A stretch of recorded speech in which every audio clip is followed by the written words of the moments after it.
I used to think that love was measured in quiet moments, the way Dana's fingers would find mine under the dinner table, the small smile she'd give me across a crowded room, the gentle weight of her head on my shoulder as we fell asleep, the soft thank you when I fixed something around the house without being asked, the way she used to look at me, like I was her anchor in a stormy world. We met in graduate school, me in engineering, her in marketing. I was the shy one who noticed her from across the library, too nervous to approach. She was the one who finally sat next to me one day, asked to borrow a pen, and somehow never gave it back. That pen became a running joke between us, a symbol of how she had claimed not just my stationery, but my heart. For 6 years of marriage, I believed we were building something unbreakable. I fixed things. She brightened them. I cooked. She entertained. I provided stability. She brought spontaneity. A perfect balance, I thought. Those moments had vanished months ago. I just hadn't wanted to admit it. The signs were there, each one small enough to dismiss individually, but devastating when viewed together. The way her eyes no longer lingered on mine.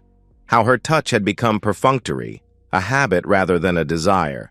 The increasing frequency with which she found reasons to be away from home. Jason, seriously? Now? Dana's voice cut through the darkness of our bedroom. Her phone illuminated her face with an eerie glow, highlighting the annoyance in her expression. I had rolled toward her, my hand tentatively reaching across the vast emptiness that had become our king-sized bed. I thought maybe we could... I have an early meeting tomorrow. She didn't look up from her screen. Her thumbs moved rapidly, the slight curve of her lips suggesting whoever she was texting was far more interesting than I could ever be. I retreated to my side, staring at the ceiling. This had become our routine. My advances rebuffed, my presence tolerated. Our conversations reduced to logistics about grocery lists and utility bills. I fixed the kitchen sink today, I said, reaching for any semblance of connection. It won't drip anymore. Dana sighed heavily. Great. House elf strikes again. The phrase stung, though I wasn't entirely sure why. Just another dismissive comment in a growing collection of small wounds. What did you just call me? I asked, my voice softer than I intended. Nothing. Go to sleep, Jason. Sleep didn't come. Not that night, nor the nights that followed. I couldn't stop turning the phrase over in my mind. House elf. The casual cruelty of it. The implication that my contributions to our life together, the cooking, the fixing, the constant, steady presence, were somehow servile rather than loving.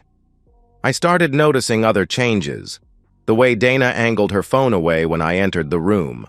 The mysterious Pilates classes that had suddenly become a non-negotiable part of her schedule 3 nights a week. The new underwear she never wore for me. The perfume that wasn't applied until she was leaving the house. The sudden interest in her appearance that had nothing to do with me. We had once shared everything. Our phones had been open books to each other, not because we snooped, but because we had nothing to hide. When had that changed? When had she started creating passwords I didn't know, turning her screen away when messages came in, laughing at private jokes that were no longer shared with me? "You're working late again?" I had asked one evening, when she was dressed more carefully than a typical workday warranted. "Big presentation tomorrow," she'd said, not quite meeting my eyes. "The team's pulling together some last-minute changes." I'd nodded, offered to make her a late dinner when she returned. She'd brushed me off with a quick, "Don't wait up. We'll probably order in." I stayed up anyway, pretending to sleep when she crept in past midnight, the scent of wine and unfamiliar cologne clinging to her clothes. Denial is a powerful thing. I constructed elaborate explanations for each red flag, desperately trying to maintain the fiction of our marriage. Maybe she was planning a surprise for me. Maybe she was dealing with a personal issue she wasn't ready to share. Maybe she was just going through a phase, rediscovering herself after settling into the comfortable routine of marriage. I buried my suspicions beneath a mountain of justifications. I doubled down on being the husband I thought she wanted, taking on more household chores, planning surprise date nights, suggesting weekend getaways. Each effort was met with increasingly thin enthusiasm, sometimes outright annoyance. "I don't need you to plan every minute of my life, Jason," she'd snapped when I suggested a trip to the coast for our anniversary. "Maybe I just want some space." Space. Such an innocuous word for such a devastating concept. Until one night, when denial was no longer possible. I had come home early from work, planning to surprise Dana with her favorite takeout. The house was quiet when I entered, but I heard soft laughter coming from our bedroom. I stood frozen in our hallway, takeout bags dangling from my suddenly numb fingers. "Let me see if he texted," Dana's voice carried through the partially open door. The casual dismissal in her tone made my stomach turn. "Nope. Probably still at work fixing someone else's problems. It's what he does best." A male laugh, unfamiliar, confident, mocking, followed her words. "Show me that picture again," the man said. "The one where he's wearing the apron." "This one?" Dana's voice was playful, flirtatious in a way I hadn't heard in years. "My little house elf, making dinner after working all day. Isn't it pathetic? How do you stand it? He sounds boring as hell." "The house is in his name," Dana replied. "And he cooks a mean risotto. You have to be strategic about these things, babe." My world collapsed around me. The bag slipped from my hands, landing with a dull thud on the hardwood floor. I backed away silently, retrieving the fallen food before slipping out the front door. I sat in my car for hours, parked down the street, watching as a man I'd never seen before eventually left our home. He was tall, muscular, confident in his movements. Everything I apparently wasn't.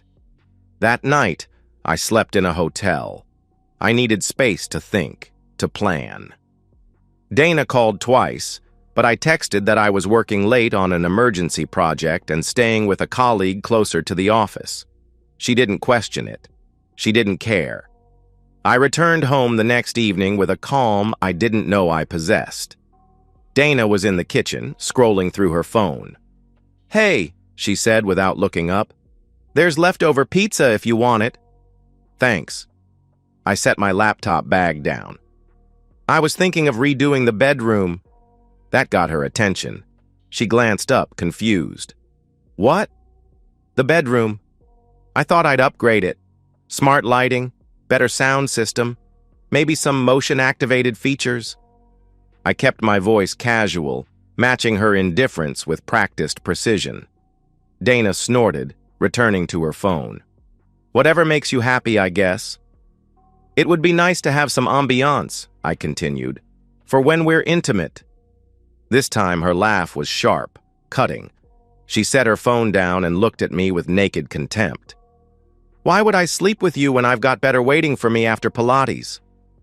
The words hung in the air between us. She hadn't bothered to deny it, hadn't even attempted to hide her affair. Instead, she'd thrown it in my face, confident that I would do nothing, that I would continue to be the pathetic house elf, cooking her meals and fixing her problems while she found pleasure elsewhere. Something shifted inside me. A foundation cracked, revealing something darker beneath. "I think I'll start on the upgrades this weekend," I said, my voice steady despite the hurricane raging inside me.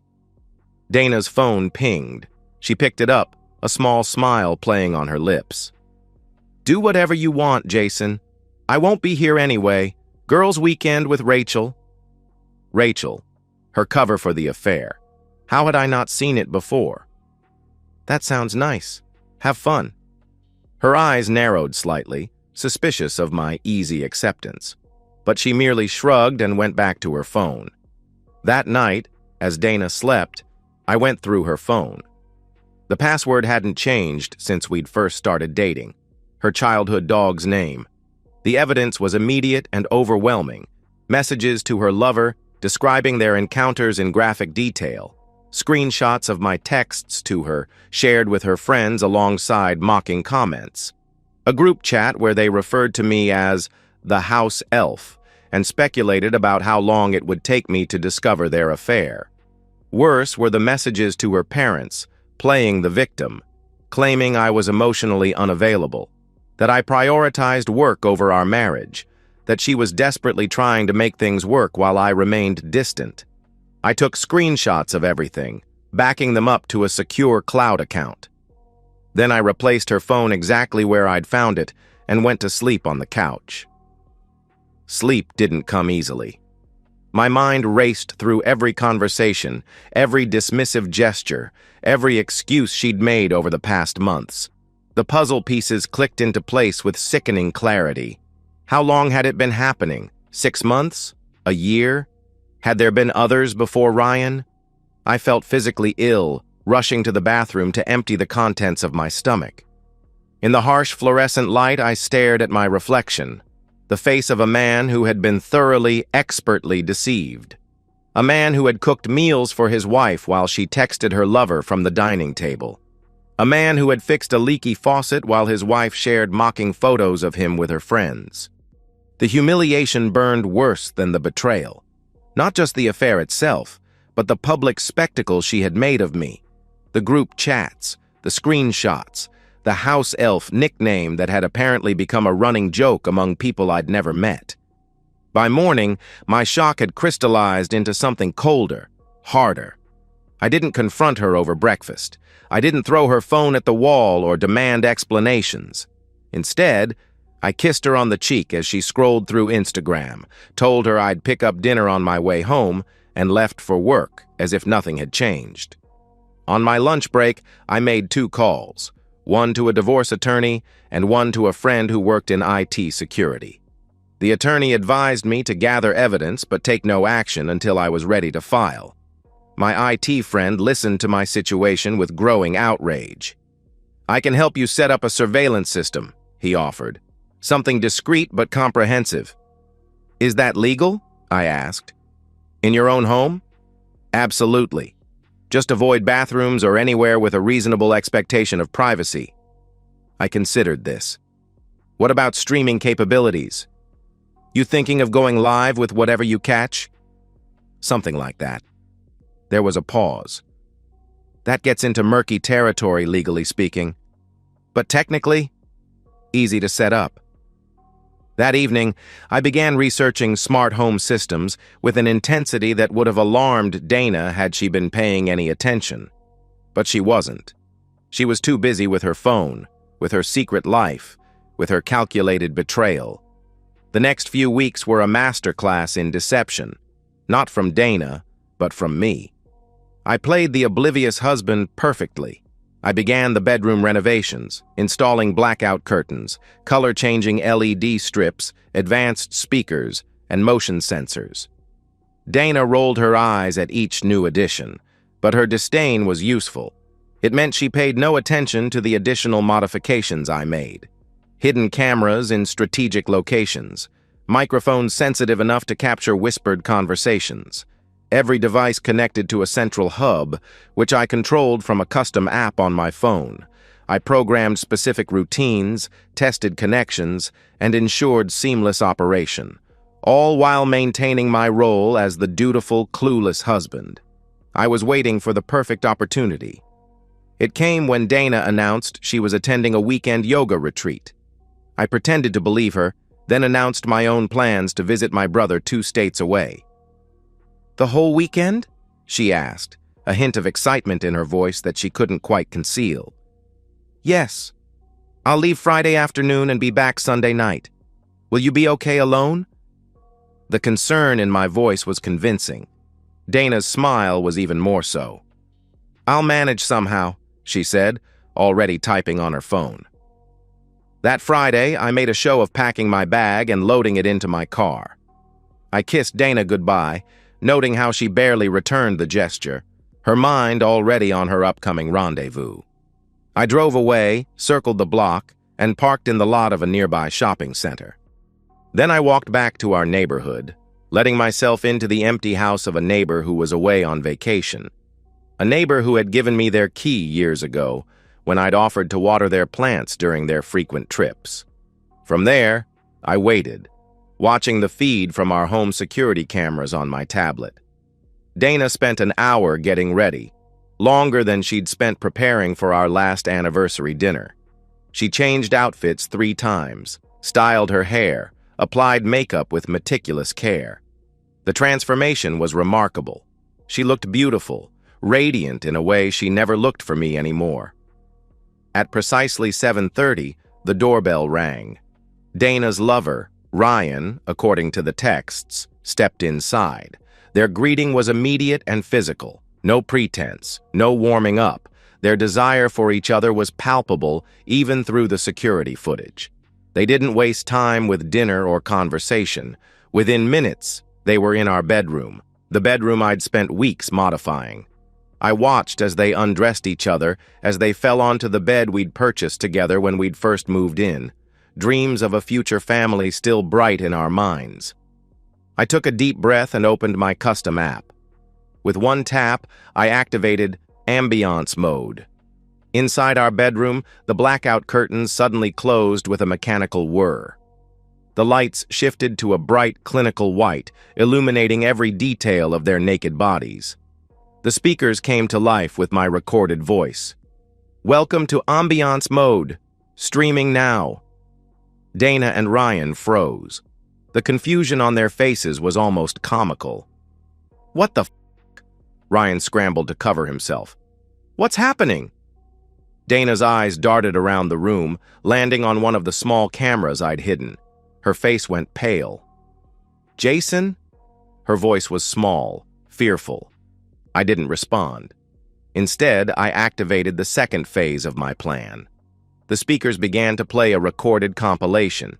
Dana's cruel comments about me, integrated with timestamps and device logs, proving the authenticity of every word. Her mocking laughter, her cold dismissal of our marriage. "My little house elf, isn't it pathetic? The house is in his name, and he cooks a mean risotto. Why would I sleep with you when I've got better waiting for me?" As these played, text messages appeared on their phones, both of their phones, as I'd gained access to Ryan's device through Dana's contacts. The messages notified them that their encounter was streaming live across multiple platforms: Dana's office Slack workspace, her parents' family Facebook group, Ryan's company's internal communication channel, the community board of the gym where they'd first met, and, most devastatingly for Ryan, directly to his wife's phone. The panic that ensued was immediate and chaotic. Dana screamed, diving for her phone to confirm what she already knew was true. Ryan cursed, scrambling to get dressed, frantically calling his wife, who, unsurprisingly, wasn't answering. "Turn it off!" Dana shrieked at the ceiling, as if I could hear her. I could, of course, but I had no intention of stopping what I'd set in motion. "Jason, please! I'm sorry! Please turn it off!" I watched it all unfold through the security feeds, Ryan's frantic dressing, his desperate attempts to call his wife, his final panicked exit from our house. Dana remained, alternating between hysterical crying and furious attempts to end the live streams. But there was nothing she could do. I had designed the system with meticulous care. Once triggered, ambiance mode would run its full course, broadcasting for exactly 30 minutes. Enough time for the damage to be complete and irreversible. I waited another hour, savoring the moment, watching as Dana's phone exploded with notifications. Calls from her boss, texts from her parents, messages from friends, some expressing shock, others disgust. The carefully constructed facade of her life was crumbling in real time, and I had a front-row seat to the collapse. With perfect timing, her office Slack lit up with a message from HR, requesting an immediate meeting in the morning. Her parents' group chat filled with expressions of shame and disappointment. The gym's community board exploded with comments, some sharing screenshots, others tagging her directly with expressions of revulsion. Only when I was certain the destruction was complete did I begin my walk home. The evening air was cool against my face. I felt oddly light, as if a crushing weight had been lifted from my shoulders. For the first time in months, I could breathe without the constant pressure of suspicion and hurt. constricting my chest. By the time I walked home, calmly, unhurriedly, Ryan was long gone, and Dana was huddled on our couch, still in her bathrobe, her makeup streaked with tears. Her phone buzzed constantly with notifications, each one causing her to flinch. She looked small, diminished, her usual confidence shattered by the public exposure of her true self. I entered quietly, setting my keys on the counter like I always did. The familiar domestic gesture felt surreal in the context of what had just transpired, a final act in the play of our marriage. She looked up, her eyes red and swollen. "How could you do this to me?" The audacity of her question should have angered me, but I felt nothing but a cold satisfaction. "I didn't do anything to you, Dana. I simply showed everyone who you really are." "They fired me," she whispered. "My boss called, said they couldn't have someone with such poor judgment representing the company." I nodded, unsurprised. "And Ryan?" Fresh tears spilled down her cheeks. "His wife showed up. She was so angry. She told him not to come home, said she'd already called a lawyer." "And your parents?" Dana's face crumpled. "They don't want to speak to me.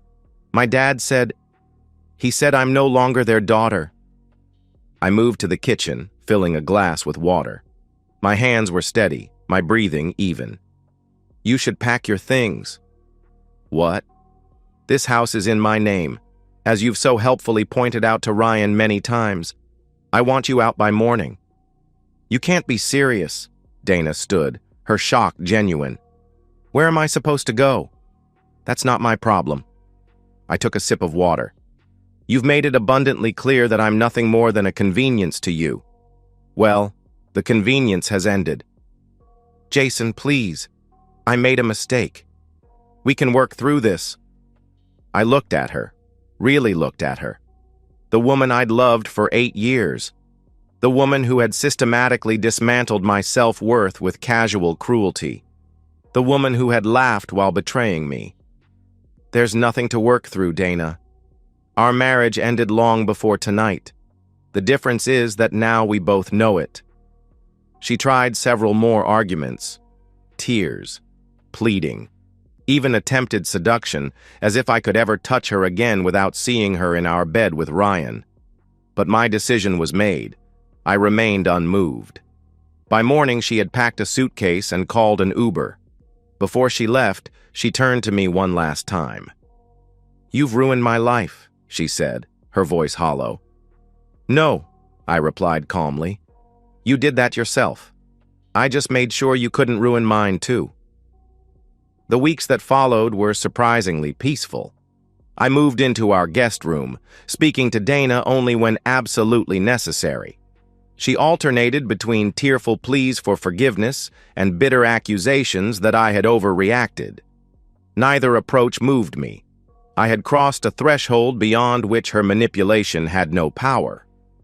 3 days after ambiance mode, Dana was formally terminated from her position. The HR email cited conduct unbecoming of a company representative and irreparable damage to the company's reputation. Her belongings arrived in a cardboard box, delivered by a courier rather than a colleague. No one at the office was willing to face her. Her parents had not called again after that initial conversation. Her father, a traditional man with strict moral principles, had apparently disowned her outright. Her mother, always the more forgiving one, had sent a single text. "We need time. Don't contact us until we reach out." That message had reduced Dana to sobbing on the kitchen floor, a sight that would have broken my heart months earlier. Now I simply stepped around her and made myself a cup of coffee. Ryan's situation was equally dire. His wife had not only thrown him out, but had leveraged her family's connections to ensure everyone in their social circle knew exactly why. His company, a conservative financial firm with a strict morality clause in their employment contracts, had placed him on indefinite leave while they reviewed the situation. His assets were frozen pending divorce proceedings. I filed for divorce, citing irreconcilable differences rather than infidelity. I didn't need the public spectacle of a contentious divorce. The damage had already been done. Dana's reputation was in tatters. She'd lost her job, her friends, her family's support. Ryan's wife had moved quickly with their divorce, leaving him financially devastated. Dana tried to spin the story on social media, claimed the videos were deep fakes, accused me of emotional abuse, attempted to paint herself as the victim. But the evidence I'd gathered was irrefutable. The timestamps, the device logs, the messages in her own words, mocking me to her friends. My lawyer was ruthlessly efficient. The divorce was finalized in record time, with Dana receiving nothing. No alimony, no claim to the house, no share of our joint investments. She'd signed a prenuptial agreement when we married, a suggestion from her father, ironically, who hadn't trusted me to provide for his daughter. That same agreement now protected me from her claims. The last I heard, Dana was living in a studio apartment, working as a server at a chain restaurant. Ryan had moved to another state, his career in corporate finance effectively over after the scandal. Their affair, once so exciting and forbidden, had cost them everything. As for me, I sold the house. Too many memories, none of them good anymore. The real estate market was strong, and the property had appreciated significantly since our purchase. My lawyer ensured that none of the proceeds went to Dana, citing the prenuptial agreement and providing evidence of her explicit statements about staying with me only for financial security. I bought a smaller place closer to the water, a modern condo with floor-to-ceiling windows that flooded the space with natural light. No shadowy corners, no hidden secrets, just open, honest space. The first night in my new home was strangely emotional. I stood in the empty living room surrounded by unpacked boxes and felt an overwhelming sense of both loss and possibility. I had loved Dana, truly, deeply loved her. The betrayal hadn't erased 8 years of shared history, of genuine connection, of building a life together.